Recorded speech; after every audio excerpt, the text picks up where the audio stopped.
عليكم ورحمة الله وبركاته. وعليكم السلام ورحمة الله وبركاته. الحمد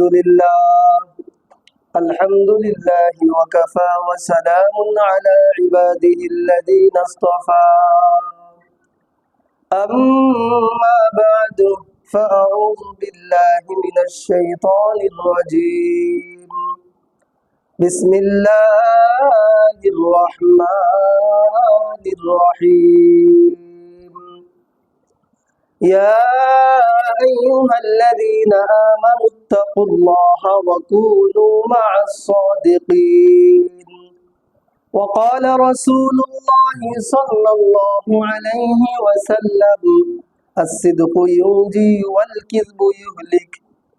صدق الله المولانا العظيم وصدق رسوله النبي الكريم، ونحن على ذلك من الشاهدين والشاكرين، والحمد لله رب العالمين.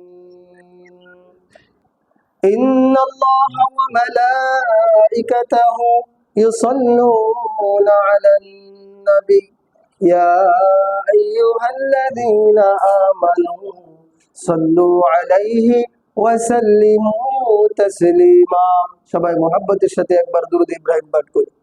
اللهم صل على محمد وعلى آل محمد كما صليت على إبراهيم وعلى آل إبراهيم إنك حميد مجيد.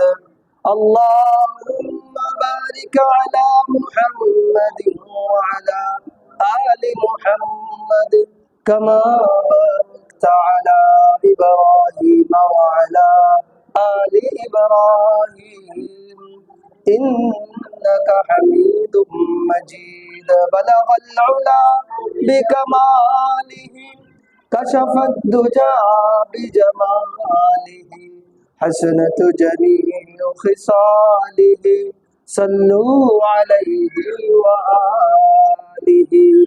अष्टो एका जैबा एका अष्टो एका जैबा एका সঙ্গের সাথী কেউ যাবে না। সময় থাকিতে করো রে মন পরকালের সাধনা। বালাগাল উলা বিকামালিহি কাশাফাদ দুজা বিজামালিহি হাসনাতু জামিউ খিসালিহি সাল্লু আলাইহি ওয়া আলিহি। মুআজ্জাজ হাজিরিন, সম্মানিত মুসল্লিয়ানি কেরাম, মহান রব্বুল আলামিনের দরবারে লাখো কোটি শুকরিয়া জ্ঞাপন করছি। মহান রব্বুল আলামিন আমাদেরকে বিগত শুক্রবার থেকে নিয়ে এই শুক্রবার পর্যন্ত দুনিয়ার বিভিন্ন জায়জামেলা থেকে মুক্ত করে সুস্থতার সাথে মহান রব্বুল আলামিনের মহান 2 রাকাত ফরজ হুকুম জুমার নামাজ আদায়ের উদ্দেশ্যে পৃথিবীর সবচেয়ে উত্তম স্থান মসজিদ আল্লাহর ঘর, এই আল্লাহর ঘরে আসার এবং বসার তৌফিক দান করেছেন। শুধু তাই নয়, জুমার নামাজ আদায়ের পূর্বে দ্বীনের কিছু কথা বলা এবং শোনার তৌফিক দান করছেন। এই জন্য আমরা অন্তরের অন্তঃস্থল থেকে শুকরিয়া আদায় করে বলি আলহামদুলিল্লাহ। মুহতারাম হাজিরিন, আমি খুতবার ভিতরে কুরআনুল হাকিম থেকে একটি আয়াত তেলাওয়াত করেছি। আল্লাহ পাক রব্বুল আলামিন ইরশাদ করেন, ইয়া আইয়ুহাল্লাযীনা আমানুত্তাকুল্লাহ ওয়া কুনু মা'আস সাদিকিন। আল্লাহ বলেন, ও আমার বান্দারা, তোমরা আমি আল্লাহকে ভয় করো এবং সৎ লোকদের বন্ধু হও, সত্যবাদীদের সঙ্গে চলো, নেককারদের সঙ্গী হও। বলেন সুবহানাল্লাহ। কিন্তু দুনিয়ার হাইসিয়তে দেখা যায় যারা সত্যবাদী হয়, যারা সৎ হয়, তাদের সাথে মানুষ থাকে না। কেননা সত্যের উপরে যখন মানুষ অবিচল অটল থাকে, তখন ঘুষ খাইতে পারে না, সুদ খাইতে পারে না, হালাল ভাবে ব্যবসা ইনকাম করতে পারে না, এই জন্য সত্যবাদীর সঙ্গে মানুষ খুব কম থাকে, ঠিক না বেঠি? অথচ আল্লাহর হাবিব মুহাম্মদুর রাসূলুল্লাহ সাল্লাল্লাহু আলাইহি ওয়াসাল্লাম ফরমান, আস-সিদকু ইউনজি ওয়াল কিযবু ইউহলিক। সত্য মুক্তি দেয় আর মিথ্যায় ধ্বংস করে। বলেন নাউজুবিল্লাহ। সত্য কি করে মুক্তি দেয় আর মিথ্যায় মানুষকে কি করে দেয়? ধ্বংস করে দেয়। আল্লাহ পাক রব্বুল আলামিন অন্যত্র ইরশাদ করেন, ইয়া আইয়ুহাল্লাযীনা আমানুত্তাকুল্লাহ ওয়া কুলু কাওলান সাদীদা ইউসলিহ লাকুম আমালাকুম ওয়া ইয়াগফির লাকুম যুনুবাকুম ওয়া মান ইউতি'ইল্লাহা ওয়া রাসূলাহু ফাকাদ ফাযা ফাওজান আযীমা। আল্লাহ বলেন, হে মুমিনগণ, তোমরা সদা সর্বদাই সত্য কথা বলো। যদি তোমরা সদা সর্বদাই সত্য কথা বলতে পারো, তাহলে আমি তোমাদের আমল সমূহকে শুদ্ধ করে দিব। বলেন সুবহানাল্লাহ। শুধু তাই নয়, ওয়া ইয়াগফির লাকুম যুনুবাকুম, আমি তোমাদের গুনাহ সমূহকে ক্ষমা করে দিব। বলেন সুবহানাল্লাহ। আল্লাহ পাক রব্বুল আলামিন আমাদের গুনাহ সমূহকে যদি ক্ষমা করে দেয়, তাহলে আমাদের আর কি লাগে? যদি আমরা গুনাহমুক্ত জীবন গড়তে পারি, গুনাহমুক্ত জীবন গড়ে এই দুনিয়ার মায়া ত্যাগ করতে পারি, তাহলে আমরা বিনা হিসাবে জান্নাত পেয়ে যাব। বলেন সুবহানাল্লাহ। ওয়া মান ইউতি'ইল্লাহা ওয়া রাসূলাহু ফাকাদ ফাযা ফাওজান আযীমা। এবং রাসূলের অনুকরণ করে যদি আমরা তাকে সম্মান করে যদি আমরা চলতে পারি, রাসূলের আদর্শিত হয়ে এই জীবনটাকে কাটাইতে পারি, তাহলে আল্লাহ পাক রব্বুল আলামিন আমাদেরকে বিনা হিসাবে জান্নাত দিয়ে দিবেন। বলেন সুবহানাল্লাহ। আমরা কি বিনা হিসাবে জান্নাত চাই নাকি চাই না? বলেন। প্রত্যেকটা মানুষ বিনা হিসাবে জান্নাত চায়। কেন? হিসাব দিয়ে জান্নাতে যাওয়ার মতো ক্ষমতা কারণ নাই। এক ব্যক্তি মারা যাওয়ার পরে সে 70 বছর ইবাদত করেছে। এখন ফেরেশতা তাকে ধরেছে, বিচার কার্য শুরু হয়ে গেছে। আমি 70 বছর ইবাদত করেছি, আমি এই ইবাদতের বিনিময়ে আমি জান্নাত চাই। আল্লাহ পাক রব্বুল আলামিন তাকে পরীক্ষা করার জন্য, দুনিয়াবাসীকে বোঝানোর জন্য ফেরেশতাদেরকে বলল, ও আমার ফেরেশতারা, তোমরা এই বান্দাটাকে, আমার এই বান্দাকে তোমরা একটু জাহান্নামের আগুনের পাশ দিয়ে ঘুরে নিয়ে আসো। ওই লোকটাকে জাহান্নামের আগুনের পাশ দিয়ে ঘুরে নিয়ে আসলো। আসার পরে ওই লোকটা বলতেছে, ভাই আমাকে এক গ্লাস পানি খাওয়াও, এক গ্লাস পানি পান করাও। ফেরেশতারা বলল, তোমাকে এক গ্লাস পানি আমি দিতে পারি, তোমার 70 বছরের ইবাদত যদি আমাকে দাও, তাহলে 70 বছরের ইবাদতের বিনিময়ে তোমাকে এক গ্লাস পানি আমরা পান করাইব। তখন ওই বান্দা বলে, আমার যা ইবাদত করেছি 70 বছর, ওই 70 বছরের ইবাদতের বিনিময় হলেও আমাকে এক গ্লাস পানি পান করাও। আমার পিপাসায় আমার কলিজা ফেটে যাওয়ার উপক্রম হয়েছে, পানির এত পিপাসা, এত তৃষ্ণা আমার লেগেছে। ফেরেশতারা তাকে এক গ্লাস পানি দিয়ে দিল 70 বছরের ইবাদতের বিনিময়ে। বলেন সুবহানাল্লাহ। এখন তার ইবাদতের খাতা শূন্য খাতা নিয়ে আল্লাহর দরবারে হাজির হয়ে গেল।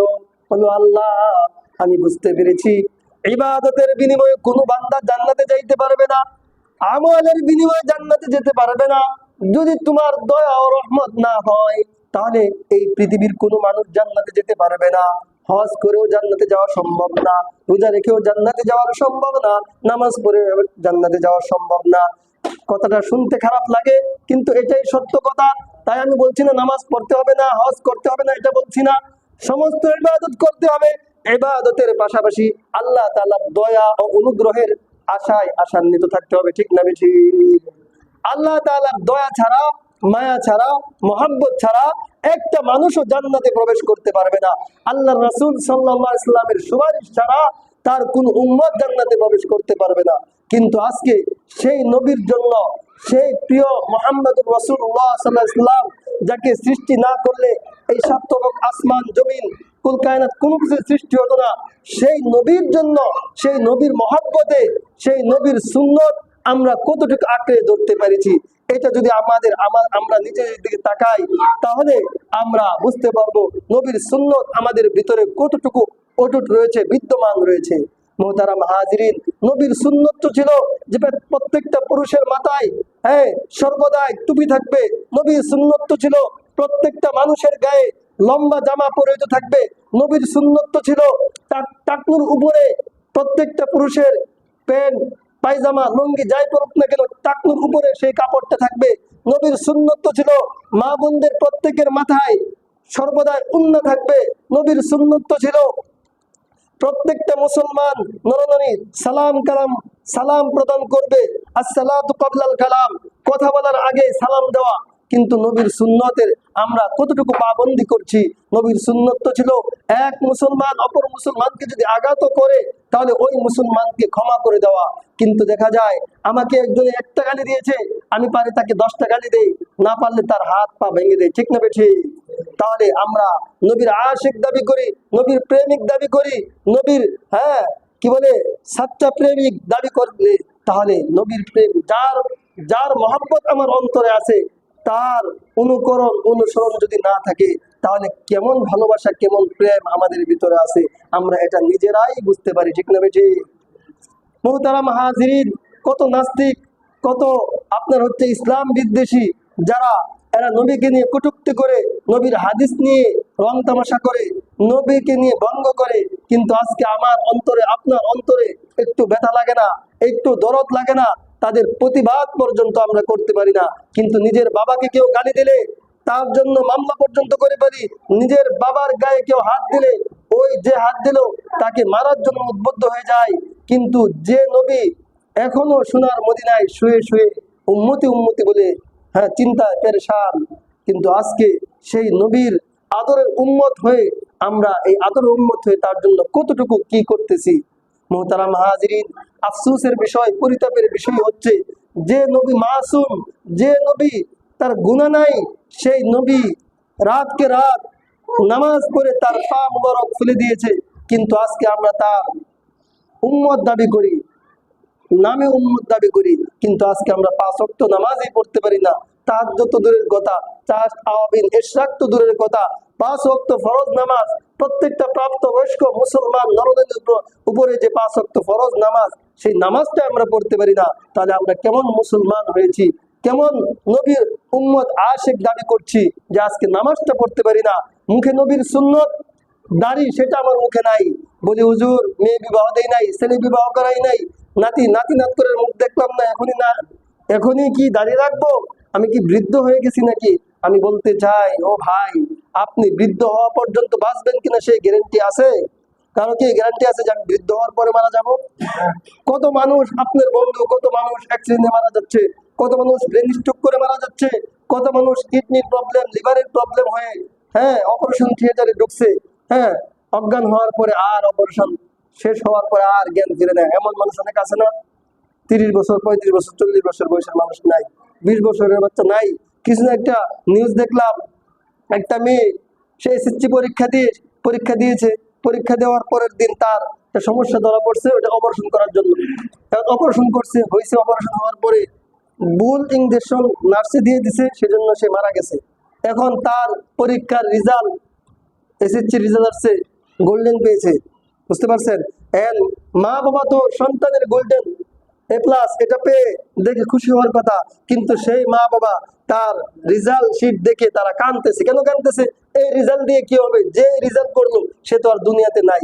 তাহলে ওই মেয়েটা, ওই স্টুডেন্টটাকে চিন্তা করছিল যে সে তার রেজাল্ট দেখে যেতে পারবে না। সে তো তার অনেক বড় স্বপ্ন নেই, ভালো পরীক্ষা দিচ্ছে, ভালো পড়াশোনা করছে।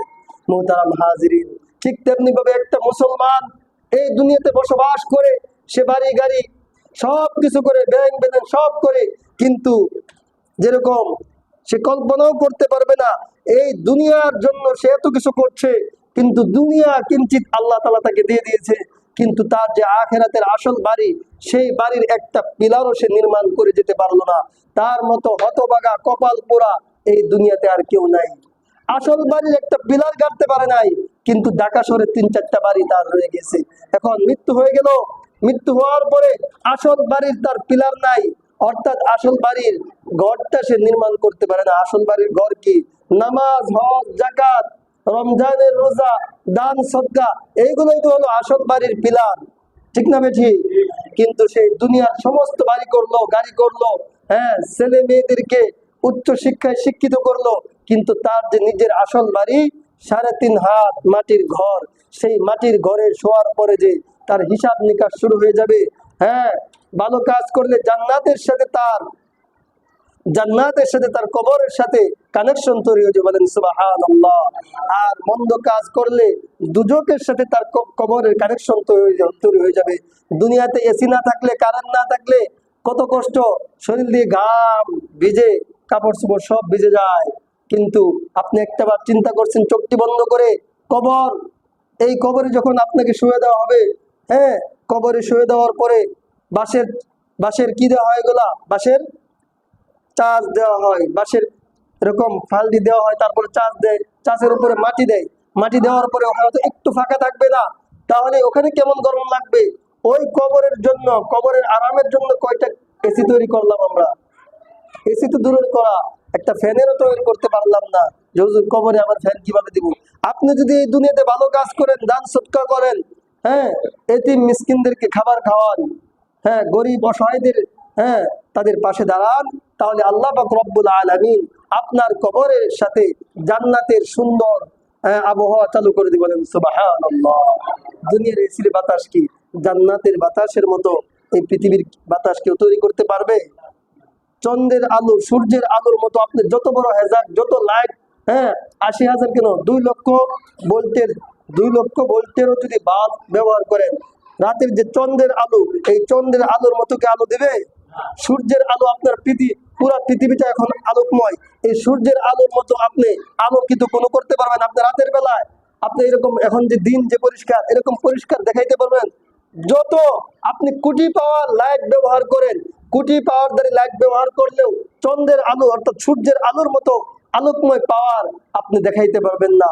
মুহতারাম হাজিরিন, তো কবরে যদি এসি চান, কবরে যদি এসির বাতাসের থেকে আরো ভালো বাতাস চান, জান্নাতের আবহাওয়া খেতে চান, তাহলে 5 ওয়াক্ত নামাজ পড়তে হবে, সদা সর্বদাই সত্য কথা বলতে হবে। এটা আমার মুখের কথা না, আল্লাহ বলেন, ইয়া আইয়ুহাল্লাযীনা আমানুত্তাকুল্লাহ, হে মুমিনগণ, আমি আল্লাহকে ভয় করো, ওয়াকুনু মা'আস সাদিকিন, এবং সৎ লোকদের, সত্যবাদীদের সঙ্গী হও, তাদের সাথে বন্ধুত্ব করো। সত্যবাদীদের সঙ্গী হলে চুরি করা যাবে না, সত্যবাদীদের সঙ্গী হলে গাঞ্জা খাওয়া যাবে না, সত্যবাদীদের সঙ্গী হলে মদ খাওয়া যাবে না, সত্যবাদীদের সঙ্গী হলে হিরোইন, ইয়াবা, বাবা, ট্যাবলেট যত আছে কিছুই খাওয়া যাবে না। এখন এই জন্য সত্যবাদীদের সাথে কেউ থাকতে দেয় না। মসজিদের ইমাম সাহেব, মুয়াজ্জিন সাহেব, মাদ্রাসার টিচারদের সাথে বেশি মানুষ বন্ধুত্ব করে না। তাদের সাথে বন্ধুত্ব করলে চুরি করে কোনো কিছু করা যাবে না, তাদের সাথে বন্ধুত্ব করলে চুরি করে ব্যবসা করা যাবে না, ওজনে কম দেওয়া যাবে না। মসজিদের ইমামের সাথে চললে মুখ দিয়ে কথায় কথায় গালি দেওয়া যাবে না। মসজিদের ইমামের সাথে বন্ধুত্ব করলে, ভালো সম্পর্ক রাখলে কথায় কথায় মানুষকে গালি দেওয়া যাবে না, মিথ্যা বলে বেচা কিনা ক্রয় বিক্রয় করা যাবে না। এই জন্য মসজিদের ইমামের সাথে বেশি সম্পর্ক রাখে না। ইমাম সাহেবের সাথে সম্পর্ক রাখলে জুয়া খেলবে কে, তাস খেলবে কে, বিভিন্ন জায়গায় মদের আসর কে বসাইবে, জোয়ার পটের দান্দা কে বসাইবে। এই জন্য মানুষ সৎ লোকদের সাথে চলতে চায় না। অথচ আল্লাহ বলেন, ইয়া আইয়ুহাল্লাযীনা আমানুত্তাকুল্লাহ, হে মুমিনরা, হে আমার বান্দারা, তোমরা আমি আল্লাহকে ভয় করো, ওয়াকুনু মা'আস সাদিকিন, যারা সত্যবাদী, যারা সৎ লোক, তাদের সাথে সম্পর্ক করো, তাদের সঙ্গী হও, বলেন সুবহানাল্লাহ। কিন্তু এই দুনিয়াতে দেখেন, অসৎ মানুষের দল বেশি ভারী, যারা মিথ্যা বলতে পারে, যারা খুন খারাপি করে, যারা এলাকায় প্রতাপশালী, তাদের পক্ষে বেশি কথা বলে, যাদের টাকার গরম আছে, পাওয়ারের গরম আছে, তাদের সাথে মানুষ বেশি উঠা বসা করে। অথচ আল্লাহ বলেন, যারা সত্যবাদী তাদের সাথে চলো। সত্যবাদীদের এত টাকা নাই, তারা বিচার ঠিক মতো পায় না, কিন্তু যারা আপনার অস্ত্রের গরম আছে, টাকার গরম আছে, জনগণের গরম আছে, তাদের সামনে দিয়ে মানুষ মাথা নিচু করে হাঁটে। কিন্তু একজন সত্যবাদী মানুষ, সে কোনো জায়গায় সম্মান পায় না, অথচ আল্লাহ নিজে তাদেরকে সম্মান দিয়ে বলেন, ওয়াকুনু মা'আস সাদিকিন, তোমরা সত্যবাদীদের সঙ্গী হয়ে যাও, তাহলে আমি আল্লাহ তোমাদেরকে তোমাদের জিন্দেগিটাকে সুন্দর করে সাজিয়ে দিব। আর যখন তোমরা মৃত্যুবরণ করবা, মৃত্যুবরণ করার সাথে সাথেই বিনা হিসাবে আমি আল্লাহ তোমাদেরকে জান্নাত দিয়ে দিব। বলেন সুবহানাল্লাহ। তাহলে আমরা কি বিনা হিসাবে জান্নাত চাই না চাই না? বলেন, জোরে বলেন। যদি বিনা হিসাবে জান্নাত চাই, তাহলে তাহলে কি করতে হবে? সৎ লোকদের বন্ধু হতে হবে, সৎ লোকদের সর্বদাই তাদের সঙ্গে চলতে হবে, তাদের খোঁজ খবর নিতে হবে।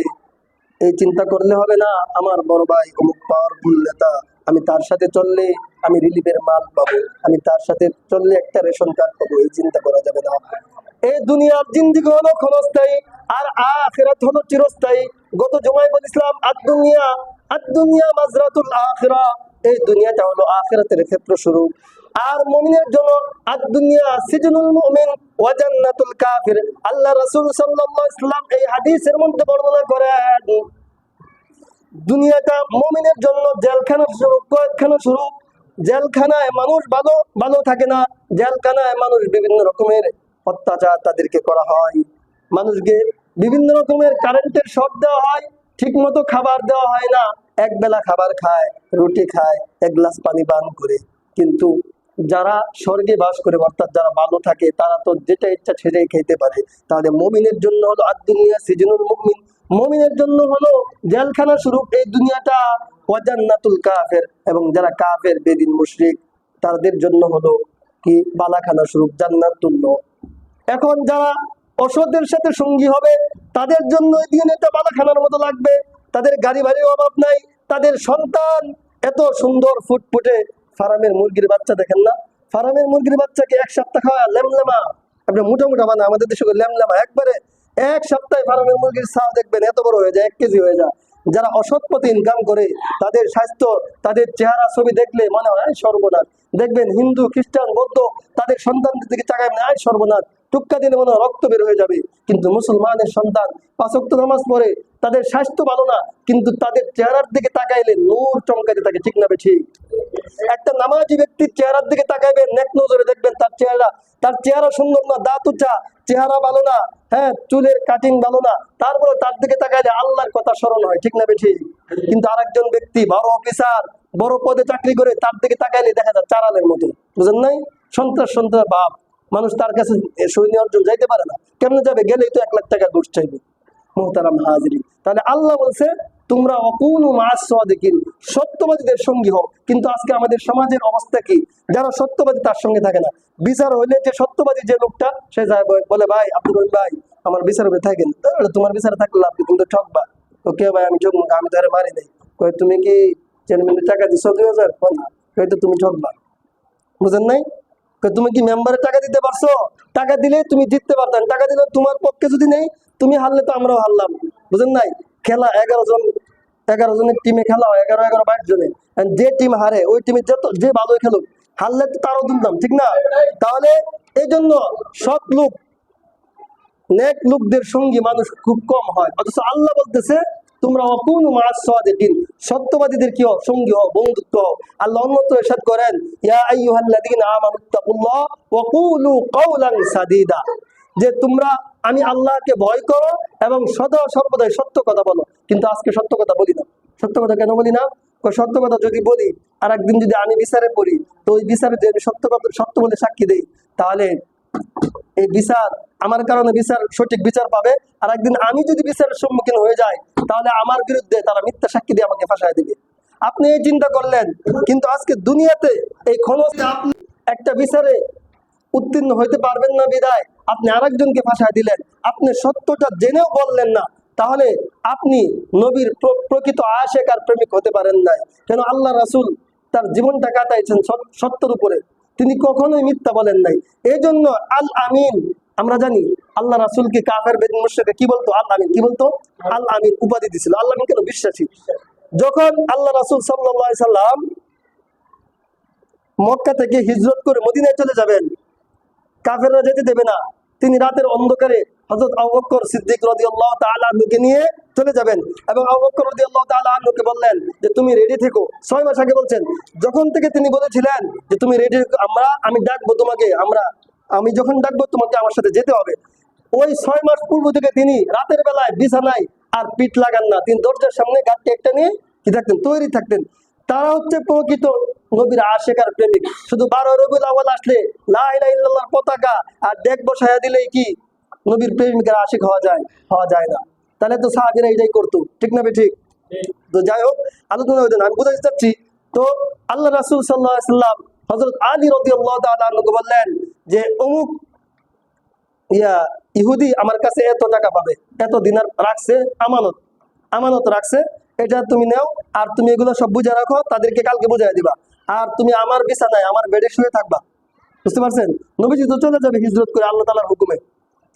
তো আলী রাদিয়াল্লাহু তাআলা আনহু বলল, তাহলে আমি মরবো না, কিন্তু আল্লাহ রাসূল যেহেতু বলছে আগামীকালকে তুমি এগুলো বুঝাই দিবা, তাহলে যদি আমি মারা যাইতাম তাহলে তো আল্লাহ রাসূল এই কথা বলতো না। তো নিশ্চিত উনি নির্দ্বিধায় ঘুমায় গেছে, শুয়ে গেছে। এখন কাফের বেদিন মুশরিকরা চতুর্দিকে তার রুম, আল্লাহ রাসূলের কামরা বেষ্টন করছে, তাকে আক্রমণ করবে, হত্যা করবে, বলেন নাউজুবিল্লাহ। তো আল্লাহ রাসূল সাল্লাল্লাহু আলাইহি ওয়াসাল্লাম চলে গেলেন, চতুর্দিকে ঘেরাও করে ফেলছে। তখন আল্লাহ পাক রব্বুল আলামিন হযরত জিবরাইল আলাইহিস সালাতু ওয়াস সালাম, এই ওহী বহনকারী ফেরেশতাকে হযরত জিবরাইল আলাইহিস সালাতু ওয়াস সালামের মাধ্যমে, ওহীর মাধ্যমে জানায় দিলেন, ওহীর মাধ্যমে জানায় দিলেন যে আপনি সূরা ইয়াসিনের একটা আয়াত পড়েন, ফাগশাইনাহুম ফাহুম লা ইউসিরুন। এই আয়াত পড়ে আপনি কিছু বালি নেন, ধুলা বালি আছে না, নিয়ে ফু দিয়ে আপনি এটা কি করেন, চতুর্দিকে ছিটিয়ে দেন। তো চতুর্দিকে ছিটিয়ে দিছে, ছিটিয়ে দেওয়ার পরে তারা আর চোখে দেখে না। আল্লাহ রাসূল সাল্লাল্লাহু আলাইহি ওয়াসাল্লাম হযরত আবু বকর রাদিয়াল্লাহু তাআলা আনহুর বাসার সামনে যে দরজা নক করার সাথে সাথে ইয়া রাসূলুল্লাহ লাব্বাইক বলে হাজির। তো বললো, আবু বকর তুমি এত দ্রুত কিভাবে বের হলে? যে আল্লাহ রাসূল, আপনি যখন আমাকে আরো 6 মাস পূর্বে বলেছিলেন যে আবু বকর আমার সাথে তোমাকে যেতে হবে আমার সঙ্গী হিসাবে, আমি তখন থেকে বিছানায় আর কখনো পিঠ লাগাই না, অর্থাৎ ঘুমাই নাই, ঘুমাইছি দাঁড়ায় দাঁড়ায় ঘুমাইছি। কেন আপনি কখন আসেন আর আমি ঘুমের কারণে আপনার ডাক না শুনতে পাইলে বা আপনার কষ্ট হবে, আপনাকে লেট করাবো, এটা আমি কখনোই চাইনি। এই জন্য আমি ওই 6 মাস আগ থেকে আমি কখনো বিছানায় আমি শুয়ে ঘুমাই নাই, পিঠ লাগাই নাই। সঙ্গে সঙ্গে বেড়ে ওনারা হিজরত করতে চলে গেলেন মক্কা ছেড়ে মদিনায়। ওনার তো জন্মভূমি মক্কায়, মদিনায় চলে গেলেন। মুহতারাম হাজিরিন, ওই কাফের বেদিন মুশরিকরা তারা নবীজির চিরশত্রু ছিল, ঠিক আছে, মারার জন্য উদ্বুদ্ধ হয়েছে। হ্যাঁ, আল্লাহ রাসূলকে জাদু পর্যন্ত করছে। সূরা নাস, সূরা ফালাক, এই যে সূরা নাস, এটা নাজিল হয়েছে প্রেক্ষাপট কি, শানে নাজুল কি, যে আল্লাহ রাসূল সাল্লাল্লাহু আলাইহি ওয়াসাল্লামকে জাদু করছিল, চিরুনি, মাথার চুল, হ্যাঁ বেতি, এগুলো দিয়ে, চুল এগুলো দিয়ে জাদু করে, কোয়ার নিচে এরকম পাথর দিয়ে জাদু টুনারে বিশ্বাস করতে হবে। জাদু টুনা বিশ্বাস না করলে ইমান থাকে না। জাদু টুনা আছে, জিন আছে, অনেকে জিন বিশ্বাস করে না, জিন নাই। কেন? জিন তো অবশ্যই আছে। আল্লাহ বলছে না, ওয়ামা খালাকতুল জিন্না ওয়াল ইনসা ইল্লা লিয়াবুদুন, আমি মানব জাতিকে এবং জিন জাতিকে সৃষ্টি করি নাই, ইল্লা হরফ ইস্তিসনা আছে, সৃষ্টি করছি, ইল্লা লিয়াবুদুন, একমাত্র আমার ইবাদত করার জন্য সৃষ্টি করছি। কিন্তু মানুষ দুনিয়াতে আয়সা কি করছে? তার নিজের ইবাদত করা হচ্ছে, মন গড়া ইবাদত করতেছে, গাছের পূজা, মাছের পূজা, হ্যাঁ দেবতার পূজা, গরুর পূজা, বিভিন্ন পূজা শুরু করছে। রূহ জগতে হিন্দু, বৌদ্ধ, নাসারা, খ্রিস্টান, হ্যাঁ মুসলমান, সবাই কিন্তু রূহ জগতে বলছিল। আল্লাহ প্রশ্ন করেছে, আলাস্তু বিরব্বিকুম, সমস্ত রূহবাসীদেরকে প্রশ্ন করছিল আল্লাহ যে আলাস্তু বিরব্বিকুম, আমি কি তোমাদের প্রভু নই? তখন ক্বালু, তারা বললো বালা, হ্যাঁ আপনিই প্রভু। কিন্তু যখন দুনিয়াতে আসার পরে দেখে বাবা খ্রিস্টান, সন্তান খ্রিস্টান। আমি বলছিলাম কয়েক জমা আগে যে আপনি যদি একটা খ্রিস্টানের বাচ্চা 6 মাসে নিয়ে আসেন, 3 মাসে নিয়ে আসেন, আসা পারেন সে মুসলমান হয়ে যাবে। ঠিক তেমনি আপনার একটা সন্তানকে 2 মাস 6 মাস নিয়ে যায়, ছোটবেলা নিয়ে যদি একটা খ্রিস্টান, একটা বৌদ্ধ, নাসারা, তারা যদি পালে, তাহলে ওইটা কিন্তু খ্রিস্টানই হবে। কেন? সে তো দেখতে তার বাপ মা কি করছে। এই জন্য প্রত্যেকটা শিশুই মুসলমান রূপ নিয়ে জন্মগ্রহণ করে।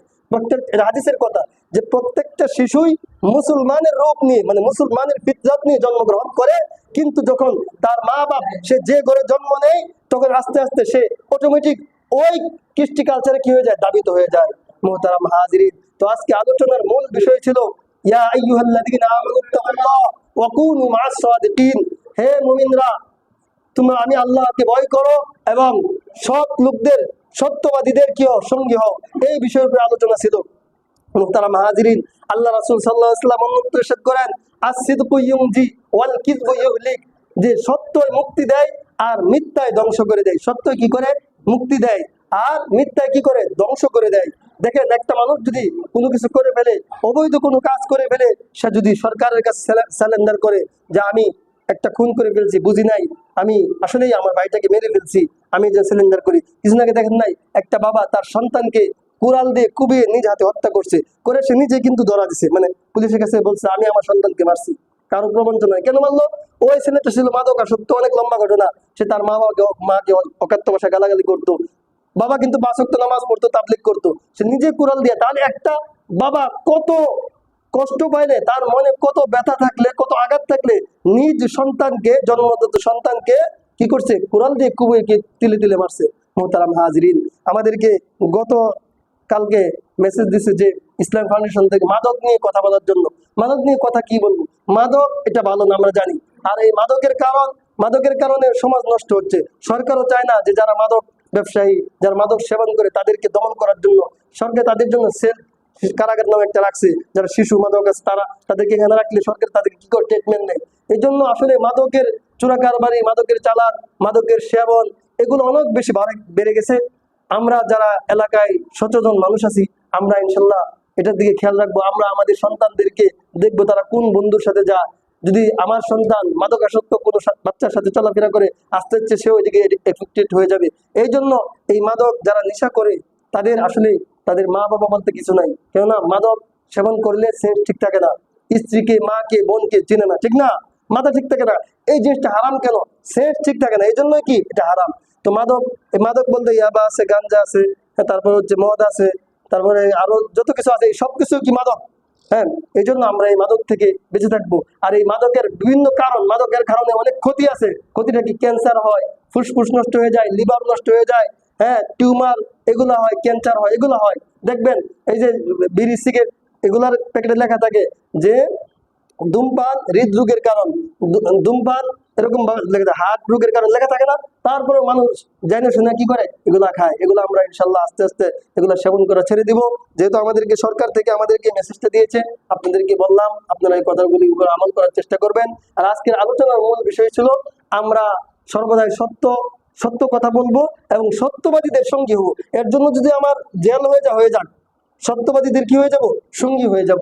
আল্লাহ তাআলা আমাদের সকলকে এর উপর আমল করার তৌফিক দান করেন। সকলে বলি আমিন। ওয়া আখিরু দাওয়ানা আলহামদুলিল্লাহি রাব্বিল আলামিন। মুহতারাম হাজিরিন,